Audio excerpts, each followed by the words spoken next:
Breaking news చూస్తున్నాం. CPI Maoist party అగ్ర నాయకుడు బడే చొక్కారావు అలియాస్ దామోదర్ అలియాస్ మల్లన్న మృతిపై ఎన్నో సందేహాలు వెలువడనున్నాయి. దామోదర్ చనిపోయాడా? చనిపోతే మృతదేహం ఏది? మావోయిస్టుల పేరిట లేఖ విడుదల చేసింది ఎవరు? ఒకవేళ ఆ లేఖ నిజమేనా, లేఖ కల్పితమా? ఒకవేళ నిజమే అయితే ఆధారాలు ఏవి? ఇలా ఛత్తీస్గఢ్ ఏజెన్సీ ప్రాంత ప్రజలను ప్రశ్నలు చుట్టుముడుతున్నాయి.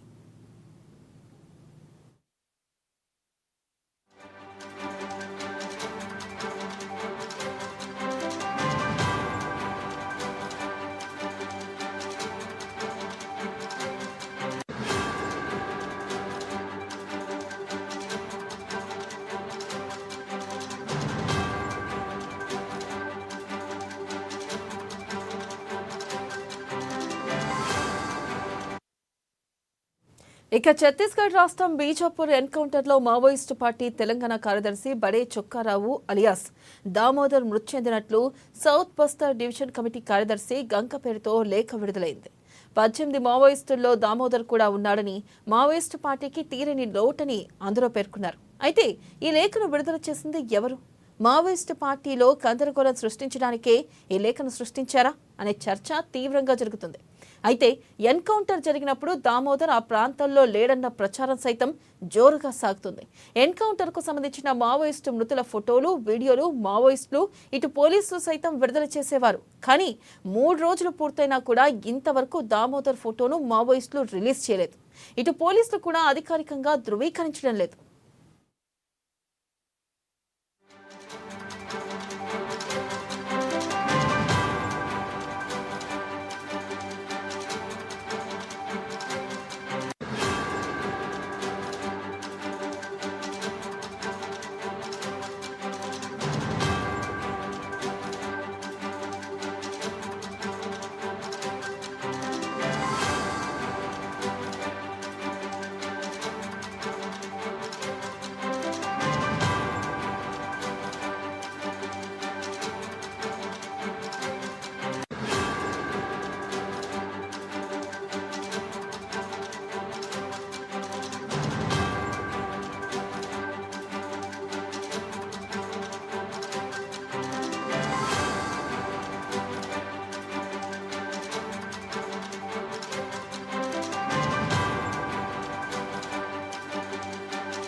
బ్రేకింగ్ న్యూస్ చూస్తున్నాం. సిపిఐ మావోయిస్టు పార్టీ అగ్ర నాయకుడు బడే చొక్కారావు అలియాస్ దామోదర్ అలియాస్ మల్లన్న మృతిపై ఎన్నో సందేహాలు వెలువడుతున్నాయి.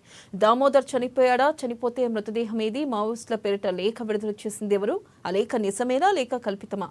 ఒకవేళ నిజమే అయితే ఆధారాలేవి? ఇలా ఛత్తీస్గఢ్ ఏజెన్సీ ప్రాంత ప్రజలను ప్రశ్నలు చుట్టుముడుతున్నాయి. దీనిపై మరింత సమాచారాన్ని మా ప్రతినిధి చంద్రశేఖర్ అందిస్తారు. చంద్రశేఖర్, చెప్పండి, అసలుకి సిపిఐ మావోయిస్టు పార్టీ అగ్ర నాయకుడు బడే చొక్కారావు అలియాస్ దామోదర్ మృతి చెందాడా లేదా?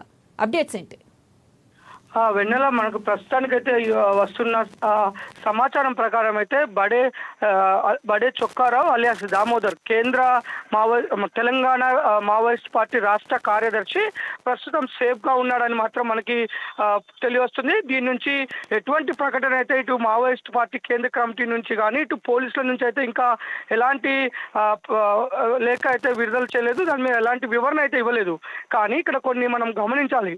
మనం ఏదైతే 16వ తారీఖు నాడు ఛత్తీస్గఢ్ బీజాపూర్ అడవుల్లో జరిగిన ఎన్కౌంటర్లో బడే చొక్కారావు అలియాస్ దామోదర్ తెలంగాణ రాష్ట్ర కార్యదర్శి మావోయిస్ట్ పార్టీకి ఇతను చనిపోయాడని బస్తర్ డివిజన్ కార్యదర్శి గంగా పేరుతో లేఖ విడుదలైంది. గంగా పేరుతో విడుదలైన లేఖన ఆధారంగానే మీడియాలో దామోదర్ చనిపోయినట్లుగా పలు కథనాలు అయితే రావడం జరిగింది. కానీ ఫస్ట్ నుంచి కూడా దామోదర్తో పరిచయం ఉన్న వ్యక్తులు కానీ, దామోదర్ కుటుంబ సభ్యులు కానీ, ఇటు మావోయిస్ట్ పార్టీలో పనిచేసిన వారు కానీ, మావోయిస్ట్ పార్టీ పైన మంచి పట్టున్న వాళ్ళందరూ కూడా దామోదర్ చనిపోలేదు, అది ఫేక్, అది దామోదర్ చనిపోయి ఉండడు. ఎందుకంటే దామోదర్ తెలంగాణ రాష్ట్ర కార్యదర్శి 3 అంచెల భద్రత కల్పిస్తున్నారు.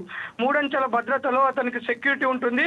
దామోదర్ ఎన్కౌంటర్లో చనిపోవాలి అంటే మినిమం 30కి పైగా మృతులు చనిపోయినట్లయితేనే అక్కడ దామోదర్ చనిపోగలుగుతాడు. అంత సెక్యూరిటీ ఉంటుంది. ప్లస్ దామోదర్ చాకచక్యంగా ఎన్నో ఎన్కౌంటర్స్ తప్పించుకున్నాడు. చాలా షార్ప్గా ఉంటాడు. తన ఆలోచన విధానం కానీ తన రెస్పాండ్ కూడా తొందరగా అవుతాడు. అలాంటి దామోదర్ చనిపోడని ఫస్ట్ నుంచి చెప్తున్నప్పటికీ ఈ గంగ పేరుతో లేఖ రావటం పలు అనుమానాలకు తావిచ్చింది. కానీ మనం చూడొచ్చు అక్కడ జరిగిన ఎన్కౌంటర్ జరిగిన తర్వాత పోలీసులు భద్రతా దళాలు స్వాధీనం చేసుకున్న వెపన్స్ చూస్తే మనకి దామోదర్ లాంటి వ్యక్తి ఆ సంఘటనలో ఉండకపోవచ్చు అనిపిస్తుంది. ఎందుకంటే అవన్నీ కంట్రీ మేడ్ వెపన్స్. ఎక్కడ కూడా SLR కానీ AK-47 లాంటి వెపన్స్, అధునాతనమైన వెపన్స్ దొరకలేదు. అన్ని కూడా కంట్రీ మేడ్ వెపన్స్ దొరికినాయి. ఇది 100% దామోదర్ ఉండకపోవచ్చు అని అదొక రీజన్ ఒకటి తెలుస్తుంది. ఇంకోటి, దామోదర్ చనిపోయారని ఎవరు చేశారు? మన బస్తర్ డివిజన్ కార్యదర్శి గంగ పేరుతో రిలీజ్ చేశారు. ఒక రాష్ట్ర కార్యదర్శి హోదాలో ఉన్న వ్యక్తి చనిపోతే కేంద్ర కమిటీ నుంచి లేఖ విడుదలవుతుంది. కేంద్ర కమిటీయే దాన్ని ధృవీకరిస్తుంది. ఎందుకంటే వాళ్ళ ఆధీనంలో ఉన్న వ్యక్తులు ఎవరైనా చనిపోయినట్లయితే బయట ప్రపంచానికి కానీ వాళ్ళ బంధువులకు కానీ తెలపాల్సిన బాధ్యత ఉంటుంది. కాబట్టి కేంద్ర కమిటీ ధృవీకరించాలి. కానీ అలాంటి కేంద్ర కమిటీ ఈ రోజు వరకు కూడా ఎలాంటి ప్రకటన రిలీజ్ చేయలేదు. అంటే ఒక పక్క పోలీసులు ఏమన్నా చేశారా, లేదంటే మావోయిస్టులే ఇప్పుడు కొంతమంది మనకు అందుతున్న సమాచారం ఏంటంటే ఆ ప్లేస్లో ఆ ఎన్కౌంటర్లో దామోదర్ ఉండి కొంత గాయాలతో తప్పించుకున్నట్లు ఉండొచ్చు. ఆ తప్పించుకున్న వ్యక్తి కొంత ట్రీట్మెంట్ తీసుకుంటున్న క్రమంలో ఈ పోలీసులో కొంత కట్టడి చేయాలంటే ఆల్రెడీ దామోదర్ చనిపోయాడనే వార్త వస్తే కొంచెం పోలీసులు వారికి బాగా నష్టం జరిగింది కాబట్టి కొంచెం స్లో అయ్యే అవకాశం ఉంటుంది.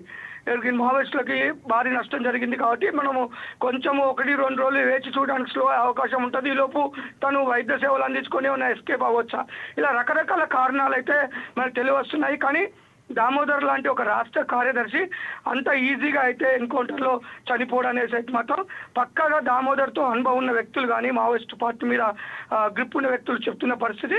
ప్రస్తుతానికైతే దామోదర్ చనిపోలేదు, బతుకున్నట్టుగానే సేఫ్ జోన్లోకి వెళ్ళినట్లుగానే తెలుస్తుంది. ఆ మావోయిస్టుల నుంచి వచ్చే ప్రకటన మీద అయితే ఆధారపడి ఉంది. అంతేకాదు పోలీసులు కూడా వారి నిఘా వర్గాల ద్వారా సమాచారాన్ని తెచ్చుకుంటున్నారు. మనకి ఏ విషయమైంది మావోయిస్ట్ పార్టీ నుంచి వచ్చిన ప్రకటన ప్రకారం తెలియవస్తుంది. Vennela. Right Chandrashekar, thank you.